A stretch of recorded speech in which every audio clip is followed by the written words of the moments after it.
ದೇಶದಲ್ಲಿ ಎರಡನೇ ಬಾರಿಗೆ ಯುದ್ಧ ತಾಲೀಮು ನಡೀತಾ ಇದೆ. ಮಾಕ್ ಡ್ರಿಲ್ ಅನ್ನು ನಡೆಸಲಾಗ್ತಾ ಇದೆ.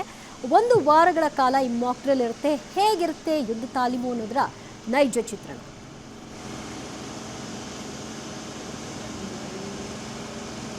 ಈಗ ತೋರಿಸ್ತಿರೋದು ಸ್ಪ್ರೇ ಪ್ಯಾಟರ್ನ್ 160 ಡಿಗ್ರಿ ಆಂಗಲ್ನಲ್ಲಿ ನೀರನ್ನು ಹೊರಚೆಲ್ಲುವ ಸಾಮರ್ಥ್ಯ ಈ ವಾಹನದ ಮಾನಿಟರ್ಗಿದೆ.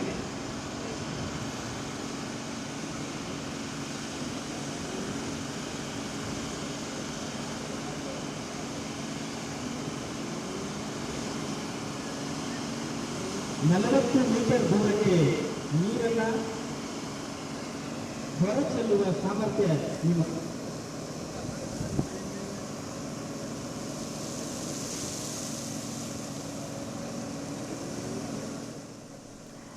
ಭಯೋತ್ಪಾದಕ ದಾಳಿ, ಪರಮಾಣು ತುರ್ತು ಸ್ಥಿತಿ ಅಥವಾ ಯುದ್ಧದಂತಹ ಸನ್ನಿವೇಶಗಳಲ್ಲಿ ವಿಪತ್ತು ಶುರುವಾದಂತಹ ಸಂದರ್ಭ ಆಗ ಯಾವ ರೀತಿಯಾಗಿ ರಕ್ಷಣೆ ಅನ್ನೋದನ್ನು ತೋರಿಸಲಾಗ್ತಾ ಇದೆ. ಸಾಮಾನ್ಯವಾಗಿ ಒಂದು ಬೆಂಕಿ ಆವರಿಸ್ಕೊಂಡ್ಬಿಟ್ಟಿದೆ, ಅಲ್ಲಿ ಕ್ವಿಕ್ಕಾಗಿ ಅದನ್ನು ನಂದಿಸಬೇಕು, ಇಲ್ಲದೇ ಇದ್ದರೆ ಅದು ದೊಡ್ಡ ಮಟ್ಟಿಗೆ ವ್ಯಾಪಿಸ್ಬಿಡುತ್ತೆ.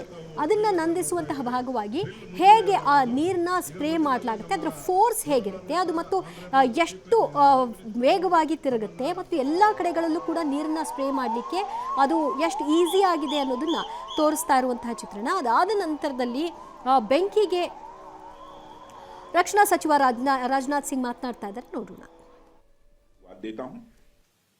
और सेना को संपूर्ण संबल प्रदान करने के लिए अपने प्रधानमंत्री माननीय नरेंद्र मोदी जी को भी मैं साधुवाद देता हूं.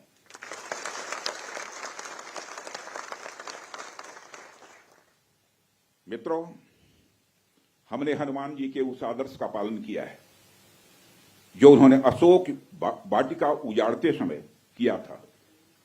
जिन मोहि मारा तिन मोहि मारे. हमने केवल उन्हीं को मारा जिन्होंने हमारे मासूमों को मारा.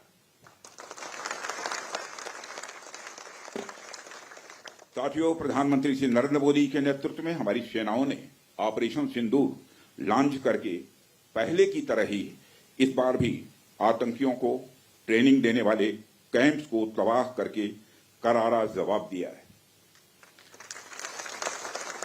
भारत ने अपनी सरजमी पर हुए हमले का जवाब देने के लिए अपने राइट टू रेस्पॉन्ड का इस्तेमाल किया है और हमारी यह कार्रवाई बेहद सोच समझकर सधे हुए तरीके से की गई है. आतंकियों के हौसले पस्त करने के उद्देश्य से यह कार्रवाई महज उनके कैंप्स और इंफ्रास्ट्रक्चर तक ही सीमित रखी गई है. मैं पुनः हमारे आर्म्ड फोर्सेस के शौर्य को मैं नमन करता हूं. साथियों, आज बॉर्डर रोड ऑर्गेनाइजेशन के 66वें फाउंडेशन डे पर आपके बीच उपस्थित होना मेरे लिए गौरव का विषय है और यह खुशी की बात है कि आज इस इम्पॉर्टेंट डे पर बीआरओ द्वारा निर्मित 50 इंफ्रास्ट्रक्चर प्रोजेक्ट्स का उद्घाटन करने का अवसर भी हमें प्राप्त हो रहा है. मैं आप सभी का आभार व्यक्त करता हूं कि आपने मुझे यहां आमंत्रित किया है. साथियों, किसी भी संस्थान के लिए उसका फाउंडेशन डे यह बहुत ही महत्वपूर्ण हुआ करता है. वैसे भी 65 वर्षों की आपकी जो यात्रा रही है वो बेहद गौरवशाली रही है. इसलिए आज का दिन उस गौरवमयी यात्रा को याद करने का दिन है. इसके साथ साथ यह दिन ठहर कर सोचने का भी दिन होता है कि अपनी अब तक की यात्रा में हमने क्या क्या हासिल किया है और यह हमारी अब तक की कार्य प्रणाली का विश्लेषण करने का भी यह दिन है. साथ ही यह एनालिसिस करने का भी दिन है कि भविष्य में हमारी राह क्या होनी चाहिए.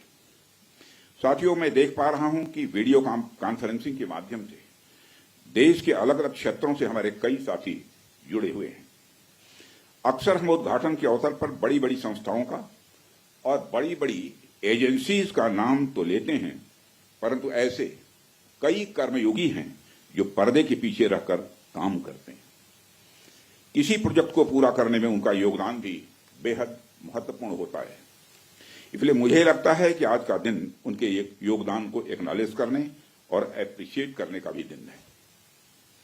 साथियों, आज जम्मू कश्मीर, लद्दाख, सिक्किम, मिजोरम, अरुणाचल प्रदेश, पश्चिम बंगाल और राजस्थान में कई प्रोजेक्ट्स का उद्घाटन हुआ है। कहने को तो ये हम सारे फिजिकल इंफ्रास्ट्रक्चर हैं, लेकिन मैं इन्हें सिर्फ फिजिकल इंफ्रास्ट्रक्चर ही नहीं समझता। हमें जो सड़कें दिखती हैं, जो पुल दिखते हैं, वह सिर्फ दो स्थानों को जोड़ने वाले नहीं होते हैं, बल्कि वह लोगों के दिलों को जोड़ने वाले होते हैं। इन प्रोजेक्ट से राष्ट्रीय सुरक्षा को तो मजबूती मिलती ही है, साथ ही साथ यह प्रोजेक्ट इन सभी रीजन्स को इकोनॉमिक प्रॉस्पेरिटी को भी बढ़ावा देते हैं। यह तमाम प्रोजेक्ट इन क्षेत्रों में ट्रांसपोर्टेशन, टूरिज्म और इकोनॉमिक एक्टिविटी को बढ़ावा देंगे, जिससे निश्चित रूप से यहाँ के निवासियों की आय में वृद्धि होगी, उनकी क्वालिटी ऑफ लाइफ में भी इम्प्रूवमेंट होगा और इन क्षेत्रों में समृद्धि आएगी, यानी प्रॉस्पेरिटी आएगी। साथियों, मुझे बताया गया कि आज जिन इंफ्रा प्रोजेक्ट्स की शुरुआत की गई है, इनकी टोटल कॉस्ट लगभग 1900 करोड़ रुपए के आसपास की है। मुझे लगता है कि यह केवल उनकी नॉमिनल वैल्यू पर है। इसकी असली वैल्यू है वह तो हम आंक भी नहीं सकते। इन सड़कों के माध्यम से जब कोई बच्ची स्कूल जाएगी और अपना भविष्य बनाएगी, तो उसके इम्पैक्ट का आकलन भी हम नहीं कर सकते। इन ब्रिजेस के माध्यम से जब यहां एम्बुलेंसेज दौड़ेंगी और समय पर लोगों को इलाज होगा, उसकी वैल्यू को भी नहीं आंका जा सकता। जब इन सड़कों के माध्यम से विभिन्न संस्कृति के लोग आपस में जुड़ेंगे या फिर एक दूसरे से जो कुछ सीखेंगे, उसकी वैल्यू कोई भी आंक नहीं सकता है। जब इन टनल्स के माध्यम से यहाँ के किसानों द्वारा उगाए गए फूल, फल, सब्जियां इत्यादि दूसरे क्षेत्रों में आसानी से पहुंचेंगे, उसका जो आर्थिक और सामाजिक प्रभाव यहाँ के किसानों पर पड़ेगा, उसकी वैल्यू, उसकी कीमत कोई भी नहीं आंक सकता। साथियों, मैं इन प्रोजेक्ट्स की डिटेल देख रहा था। मैंने देखा कि इनमें छोटे से लेकर बड़े रोड्स, टनल्स और ब्रिजेज हैं। कुछ मीटर से लेकर सैकड़ों किलोमीटर तक इनकी लंबाई है। हालांकि उनकी लंबाई से कोई खास फर्क नहीं पड़ता।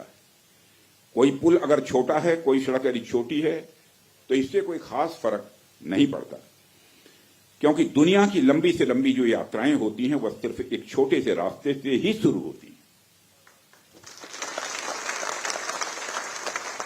इसलिए इन प्रोजेक्ट्स की कीमत, इनकी वैल्यू सिर्फ इस बात से नहीं आंकी जा सकती क्या फाइनेंशियली या फिजिकली कितना बड़ा प्रोजेक्ट है और यह कितना छोटा प्रोजेक्ट है।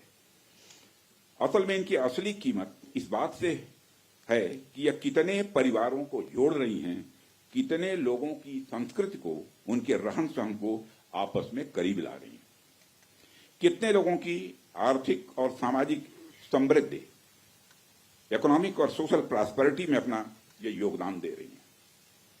यह प्रोजेक्ट लोहे, कंक्रीट या कोलतार से बनी हुई एक संरचना भर नहीं है, बल्कि यह एक कमिटमेंट है, यह एक प्रतिबद्धता है सीमावर्ती क्षेत्र।